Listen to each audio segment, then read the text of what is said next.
Kodėl priėjom ekonomikos liepto galą?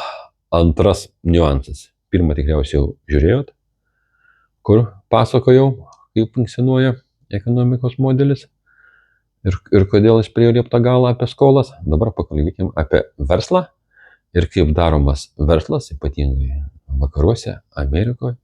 Ir dėl ko vieną gražią dieną dauguma verslų gali griūti kaip kortų nameliai. Dabar paimkim žmogelį, jis kažkur tai gavo 1000 monetų. Užsidirbo, sutaupė, jie gavo palikimą, ne taip svarbu. Ir jisai nusprendė užsiimti verslu. Amerikoje tai dažniausiai iškart pasamdys kokį nors konsultantą, jis pasitarti, nors laikais dabar internete viskas informacijos, gali pats pasiskaityti. Ir ką jūs galvojate, jisai ims ir kurs verslą? Ne. Jis nusipirks kokiu nors finansinių instrumentų. Pavyzdžiui, mes labai giliai nelyskim tos finansinius instrumentus, tokius derivatyvus ir panašiai, paimkim, pavyzdžiui, akcijas, auksą ir kokius nors žaliavinius dalykus. Nes apie tai, jeigu praeisim aiškinti, kokie yra finansiniai instrumentai, tai čia dar kelių valandų paskaita ir nieko nebesupras. Padarom paprastai, nuvėjo už 1000 monetų, nusipirko akcijų. Kažkokių tai įmonių ten tų pagrindinių. Ir ką galvoti, tada viskas, sėdi, laukia uždarbio? Ne, velnio, jisgi verslą kūrė. Ir šiuo momentu yra dabar du keliai bus verslininką. Sekantis veiksmas yra tas pats, jis tas akcijas užstato bankui. Ir pasiima kreditą, daleiskim 900 monetų. Antru keliu, pirmu keliu, jis vėl tuos už 900 monetų nusipirka vėl akcijų, palikim akcijų, arba, pavyzdžiui, papirinę auksą. Nors tenai ne auksas, o tik tai, ir net ne popierius, o įrašas kompiuterį, banke, kad tu turi aukso. Nei aukso, nei popierių, 900 nusipirka papirinio auksą. Galvojat, ir viskas pasibaigė ne velnio. Jis tuos už 900 nusipirktą auksą vėl užstato bankui. Gauna 800 monetų. Ką jis galvoja tada daro? Teisingai, vėl eina, perka kokį nors vertybinį instrumentą. Vėl, nuperka akcijų. Nuperka akcijų vėl tada už kokius 700, gavosi jau 9-7. Ir taip, kol nebėra ko užstatyti. Ir iš principo, žiūrėkit, jisai aфиgenas verslininkas. Kiek jis turto jau turi, kiek jisai per kelias dienas iš 1000, kiek padarė 1000? Paskaičiuokit. Ne vieną, ne du ir ne tris. Pagal dokumentus viskas, jis jau turi kelių tūkstančių monetų turtą. Ar jis kažką labai padarė? Ar jis sukūrė kažkokią pridėtinę vertę? Ne. Ir atrodo, viskas gerai. Viskas gerai, kol gerai. Po to pakalbėsim. Paėmėm kitą variantą. Žmogelis 1000 nupirka, gavo 900 ir sugalvoju, ne, aš jų verslininkas, aš noriu turėti ofisą, aš noriu turėti sekretorę, vairuotoją, aš noriu turėti gamybą, turi būti penčia darbuotoja, bet kaip nors kokią prekybą. Jis įkuria verslą. Sėkmingas, nesėkmingas, ta prasme, kaip, kažkas vyksta. Verslas kažkiek sėkmingas. Bet jisai supranta, kad, verslės metus uždirba tik kokius 2-3%, atėjo užstatyti, nupirkti ir užstatyti popieriai, jie matė kažkokius nuo 5 iki 15%. Supranta, ką man čia kažką tai knystis, reikia ir toliau užsiimti tais vertybiniais popieriais. Ir tada jisai įmonei viską maksimaliai optimizuoja ir visus likusius pinigus vėl skiria akcijom, ką gali įmonei viską užstato, vėl perka akcijas, ir kaip pirmos istorijos žmogelis, viskas pagal tą pačią grandinę. Ir jam nesvarbu, kad įmonė neuždirba pelno. Jam įmonė kaip instrumentas gauti kažkokių tai kreditų, už kuriuos gali nupirkti vertybinius popierius, kuriuos vėl gali priduoti bankui, užstatyti, vėl pasimti pinigų, vėl nupirkti ir vėl kol nuvažiuoja į ten, iki 50 monetų dydžio sandorį. Iš principo, tai funkcionuoja didysis verslas. Ir dėl ko, pavyzdžiui, Amerikoje yra toks posakis, jeigu tavo verslas pelningas, reiškia, tavo verslas neturi perspektyvų, reiškia, tu neturi kur plėstis, ir nesupranti, kaip galima pinigus uždirbinėti, kaip nebūtų keista. Pas tavo verslas pelningas, o tu skaitaisi, kad tu nemoki pinigų uždirbinėti. Taip, pas amerikiečius, ta prasme, viskas yra taip daroma. Toliau, kodėl amerikiečiai nori visi tas įmonės daryti viešas, kad jų akcijos būtų pardavinėjamos. Tokiu būdu jie gauna didesnį tokį kušį, kurį gali vėl užstatyti bankam. Vėlgi, aš labai elementariai, labai paprastai, ten niuansų ten yra daug, bet esmės jos nekeičia. Esmė tame, kad yra sudaroma kortų namelis. Ir jeigu tik tai, dar galim pakalbėti apie visus vertybinius popierius. Kokius taigi jisai turi auksą nusipirkę, dar kažką tai. Pavyzdžiui, tas visas auksas, kodėl vadinu auksas? Auksas tik tas, kas tavo kišeniai.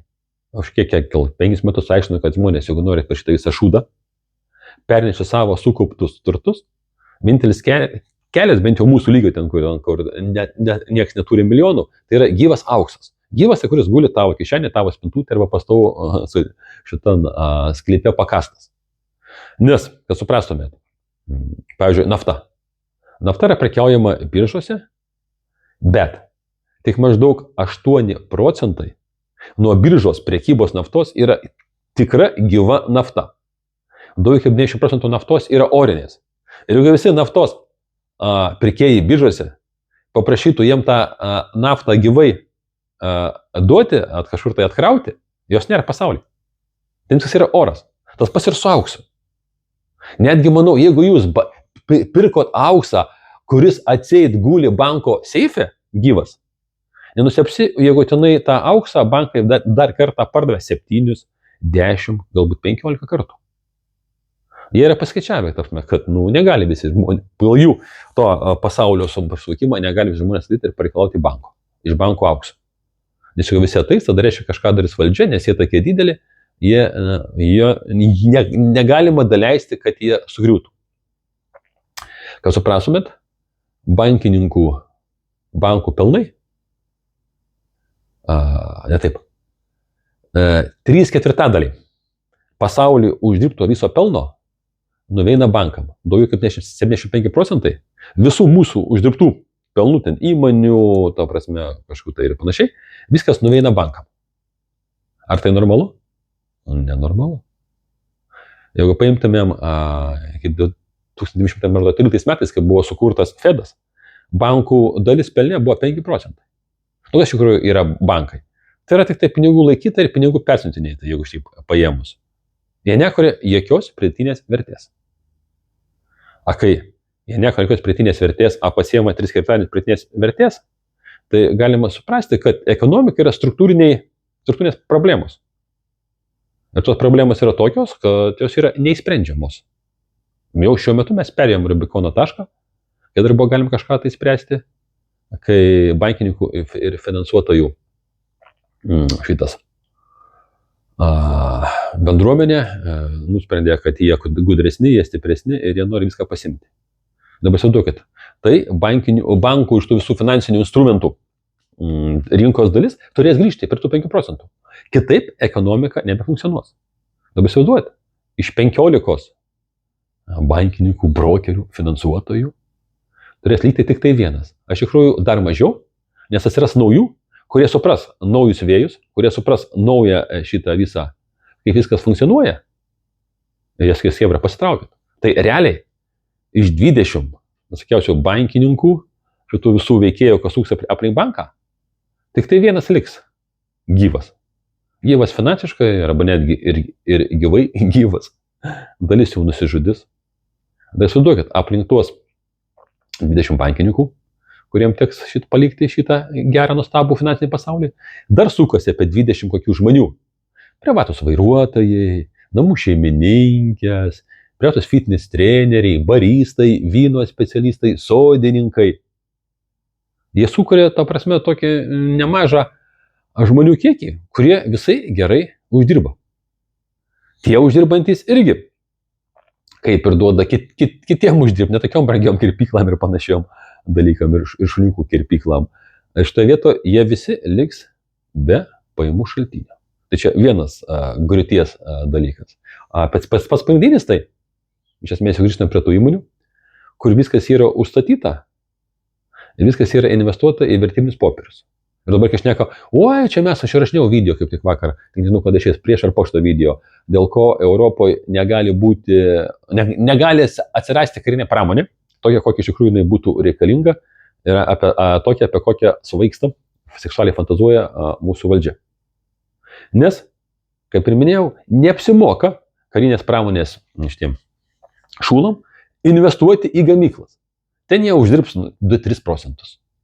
Tai jiems geriau prisirinkti užsakymų 10 metų į priekį, pakelti jų akcijų vertę dar kokius 2 kartus ir tuos pinigus, tą dalyką užstatyti, nupirkti naujas akcijas, tas vėl užstatyti, ir žiūrėk, ir tai gausi 15-20 procentų metinių palūkanų. Čia nuo gamybos 2-3 procentus statyti gamyklas, ieškoti darbuotojų, zamet kaip sunku.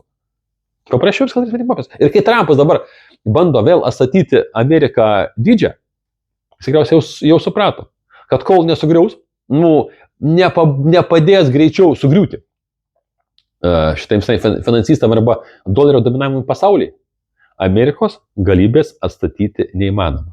Ir panašu, kad Trumpas tą suprato, kai paskelbė energetinės supervalstybės statusą, bet apie tai parašysiu atskirą video, dėl ko Trumpo pareiškimas, kad Amerika taps energetinė supervalstybė, tai reiškia dolerio dominavimo atsisakymą. Čia yra atskira tematika, apie tai irgi bus video. Tad, mėlyjeji, šitoje to gaunas viskas paprasta ir elementaru. Dabar įsivaizduokit, jeigu tik tai žmonės, o Amerikoje 80 procentų namų ūkių savo kažkokias tai santaupas arba savo viltis, savo vaikų mokymui skirtus taupytus pinigus laiko vertybiniuose popieriuose. Ir kai infliacija dabar iš tikrųjų, realiai infliacija viršyje netgi tai, kiek pabrangsta akcijos biržoje. Bet kai statistikai viską slepia, mums visas dalykus meluoja, nors tai galima įsiaiškinti per kitus dalykus, netgi per savo kišenę. Pažiūrėkit, kiek nuo 22 metų iki dabar pabrango sviestas, duona, batonas, dešra, mylimi jūsų, nežinau, saldainiai, šitie ar konservai. Ir pažiūrėkit, ant kiek padidėjusių pajamos. Beveik pas daugumą bus neįgiamas dalykas ir tai rodo, kad infliacija žymiai didesnė negu mums piešia. Ir dabar įsivaizduoju, kad jeigu nukrenta kažkiek tai šitie visi dalykai nuo akcijos, iki tam tikros, mūsų atveju jau krenta 10 procentų, nes mūsų maždaug bankas duoda 20 procentų nuo akcijų. Bankas reikalauja gražinti pinigus. A tu tai pinigų tai neturi? Ir tu eini priduoti tų akcijų.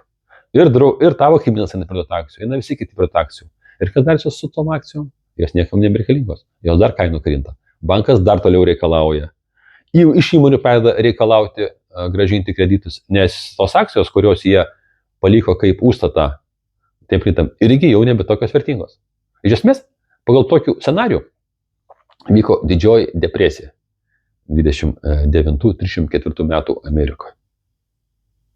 Ten labai įdomiai buvo, iš pradžių nukrito akcijos, po to jos per pusmetį kažkiek tai atsistatė, o po to įsijungė tas procesas, kai bankai pradėjo reikalauti gražinti kreditus. Nelabai kas turėjo iš ko. Dabar įsivaizduokit, įmonė turi gražinti kreditus, tai turi viską išparduoti. Turi viską išparduoti, tai ką reiškia? Tai reiškia atleisti darbuotojus. Kai mes atleidžiam darbuotojus, kaip suprantu, tai reiškia ekonomikos augimas. Pagal mūsų sampratą politikų tai taip, ta prasme, kuo daugiau uždarytų įmonių, kuo mažiau verslų, tuo jiem yra geriau, jie taip galvoja. Nes jie nesupranta, iš kur atsiranda pinigai biudžete. Atrodo, kad jie patys surinka. Pakelia mokesčius ir pinigai sukrenta. Tai su tokia logika dar mūsų valdžios, kai tai dabar jau verslam darosi sunku, jinai dar tą sunkumą padidina. Aišku, Lietuvoje, manau, net tiek daug verslų gyvena po tokią schemą, bet mūsų verslai nėra vakuume. Mūsų visi verslai priklauso nuo Amerikos ir nuo Vokietijos, iš principo. Nuo tų visų užsakymų. Jeigu ten sudaro verslai, pas mus neteina užsakymų, viso geros skylutės. Ir vieną gražią dieną mes galim pamatyti, kaip Amerika, kaip kortų namelis, sukrenta ekonomiką. Iš paskos ir mes. Sakysim, mūsų politika nesąmonė, mes turim stipriausią pasaulio ekonomiką, tą mes jau matėm 8 metais, kai Kubilius aiškino, kad mūsų ekonomika nepriklauso nuo pasaulio ekonomikos, tik po to reikia atiminėti pensijas, vežti žiaurias akcijas verslininkam ir panašiai. Taip pat manau, kad mes tą patį pamatysim. Tik tai žymiai giliau ir žymiai stipriau. Nes kiekviena diena tokio gyvenimo gilina kritimo duobę. Juk būtent 8 metais būtų amerikiečiai savo godumą suvaldę, bent jau tada, jau tada buvo vėlu. Jau būtų tada, tai tada būtų krizė, nors tai būtų krizė didesnė negu didžioji depresija. Didžioji depresija buvo apie 40% ekonomikos griuvimas. Dabar kokio 50-70%. O tai reiškia socialinio modelio pasikeitimą. O tai reiškia radikalų mūsų visų gyvenimo pasikeitimą. Tu tikrai esi pasiruošęs tam? Ar dar vis toliau galvoji, kad aš seku Putino pasakas? Nesvarbu, ką tu galvoji, tu esi nuostabus. Ar tu nusižudysi, ar tu išgyvensi, čia jau tavo asmeninis reikalas, tu esi ir nuostabus. O tie, kas iš tikrųjų bando, bent jau galvojat, kad suvokti gerai, reikia imtis veiksmų. Tam yra Norai Pildosio projektas, kuris padeda sumažinti bent jau psichologinį spaudimą. Kas pirmą reikia pasiruošti, suprasti psichologiškai, kad tavo gyvenimas keisis radikaliai ir ne į tavo norimą pusę. Norint išlaikyti tokį gyvenimo lygį, šiam momentui net nežinau, kaip tai reikėtų padaryti. Apie tai, jeigu įdomu, rašykit, padarysim atskirą video, pas man yra video, kaip perėti šitą kolapsą, bet manau, galima dabar jį biškį patobulinti. Atsirado naujų tokios įvadinės informacijos, apie tai pakalbėsim. Bet čia tik tiem, kam įdomu, o tokių bus vienetai. Bet ir tai gerai.